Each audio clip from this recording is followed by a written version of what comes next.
ভোর 5:30টার সময় উঠে তড়িঘড়ি করে বাড়ির থেকে বেরিয়ে কলকাতায় গেলাম পুজো দিতে। কোন ঠাকুরের পুজো দিতে গেলাম, কী করলাম না করলাম সেটা দেখার জন্য পুরো ব্লগটা দেখতে হবে। তো বেশি কথা না বলে ব্লগটা শুরু করা যাক। Hello everyone, welcome back to my another video. এখন বাজে ওই ভোর 5:30টার মতো, আর আমি সকালবেলাও তাড়াতাড়ি উঠে স্নান ধান করে ফ্রেশ হয়ে রেডি হয়ে নিয়েছি। আচ্ছা, কোথায় যাচ্ছি সেটা তো তোমাকে বলবোই, কিন্তু তার আগে দেখাচ্ছি চলো আজকে সকালবেলাটা ঠিক কতটা সুন্দর। সেদিনকে বারটা মঙ্গলবার ছিল, আমার এক্স্যাক্ট ডেটটা মনে নেই, 1 উইক আগেই হবে। অ্যান্ড বাইরেটা মারাত্মক ঠান্ডা, বিকজ সারা রাত প্রচুর বৃষ্টি হয়েছে।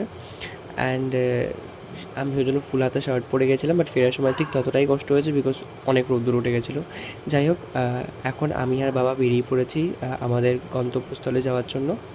আমরা কোথায় যাচ্ছি সেটা থাম্বনেল আর টাইটেল দেখে তো তোমরা গেস করেই ফেলেছো, তাও একবার তোমাদেরকে বলে দিই। আমরা যাচ্ছি কাকুরগাছি মা মনসা মন্দিরে, যেটা খুবই একটা বিখ্যাত এবং জাগ্রত মন্দির।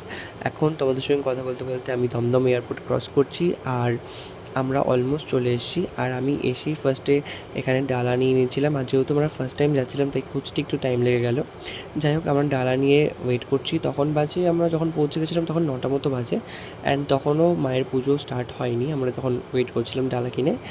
আর আশপাশটা সত্যিই খুবই ভালো লাগছিলো। আর কথা বলতে বলতেই দেখো এই যে মায়ের গেটটা খুলে দিয়েছে। কি বলবো, এত মিষ্টি সুন্দর একটা মুখ, আমি জাস্ট এক্সপ্রেস করতে পারছি না। আর নিমেষের মধ্যেই প্রচণ্ড ভিড় হয়ে গেল। যাই হোক, প্রথমে আমরা পুজো দিলাম, মানে ফার্স্টে একজন একজন করে ডাকছিল, দেন আমাদেরকে পুজো দিয়ে দিল। দেন তারপর ইনি, মানে এনাকেও মা বলা হয়, তো ইনি এসে দেন তারপর মায়ের পুজো শুরু করলো। এখনই হবে সেই মিরাকেলটা।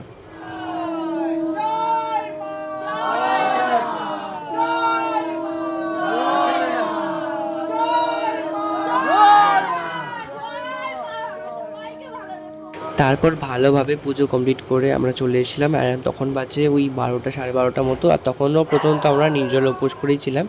তো আমরা উপোসটা ভাঙলাম এই আখের রস খেয়ে, মায়ের ফলও খেয়েছিলাম মাঝখানে যদিও বা। অ্যান্ড দেন এখন আমরা বাড়ির দিকে ফিরছি। আর তখন ওই বললাম তো 12টা 12:30 মতো বাজে, আর মারাত্মক রোদ, তার সঙ্গে আমি পরেছিলাম ফুল হাতা শার্ট, বিকজ সকালবেলা যেহেতু ঠান্ডা ছিল। অ্যান্ড তার মধ্যে রাস্তাটা পর্যন্ত জ্যাম, মানে এই হাইওয়েতে কাজ চলাকালীন এতটা জ্যাম এবং ধুলো। যাই হোক, কিছুটা ক্রস করে আসার পর এখন আমরা স্মুথলি যাচ্ছি। আর কথা বলতে বলতে যে দেখতেই পাচ্ছ, আমরা 10 কিলোমিটার বাকি কল্যাণীতে, অলমোস্ট আমরা ঢুকে গেছি কল্যাণীতে। তো ভিডিওটা কেমন লাগলো তোমরা জানাতে ভুলো না। দেখা হচ্ছে খুব তাড়াতাড়ি অন্য একটা ভিডিওতে, ততক্ষণের জন্য টাটা।